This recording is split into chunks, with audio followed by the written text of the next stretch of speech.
नमस्कार. आज मी यमगे या गावी आहे. तर इथं शिवाजी अक्कोळे ह्या शेतकऱ्यांना आपण ऑल इन वन हे लावण झाल्यानंतर ह्यांना लागवडीवरती चोळून टाकायसाठी दिलं होतं. तर त्याचा काय रिझल्ट आला आज आपण त्यांच्याकडून ऐकूया. नमस्कार साहेब. नमस्कार. आपलं नाव? शिवाजी श्रीपती कुंभार, गाव? गाव यमगी.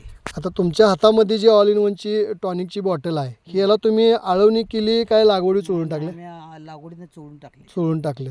तर किती म्हणजे ऊसाचं वय किती असताना टाकलं तर तरी? ऊसाचं वय महिन्याची होती. 1 महिन्याची होती. 1 महिन्याची असताना तुम्ही लागवडीवर चोळून हे टाकले. टाकलेला मग टाकल्यानंतर तुम्हाला असा काय याचा रिझल्ट दिसला? रिझल्ट 15चा रिझल्ट चांगला आला. चांगला आला म्हणजे तिची जाडी म्हणा किंवा काय म्हणा फुटवा म्हणा चांगला झाला. चांगला आला. म्हणजे असं जाडीचं असं कोंब आहे त्याला. होय. परत पानाची बी रुंदी चांगली आहे. हम्म.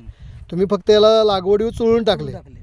तर तुम्हाला हे औषध वापरल्यापासून म्हणजे समाधानी वाटतंय का? समाधान वाटलं म्हणून तुम्हाला बोलले. बरं. आम्ही पुढच्या शेतकऱ्यांना काय या बाबतीत पुढच्या शेतकऱ्या वापरावं, त्यांनी खात्री करून बघावं. बघावं. चालेल. म्हणजे आता ही लावण तुमची किती दिवसाची आहे? महिन्याची आहे. दीड महिने म्हणजे 1 महिन्याची असताना तुम्ही आपलं औषधे वापरले. आता 1.5 महिना झाला. 1.5 महिना झाला म्हणजे तुम्हाला 15-20 दिवसात त्याचा चांगला रिझल्ट आला. चालतं. तुम्ही ते ऑल इन वन जे टॉनिकला माहिती दिल्याबद्दल मी तुमचा आभारी आहे.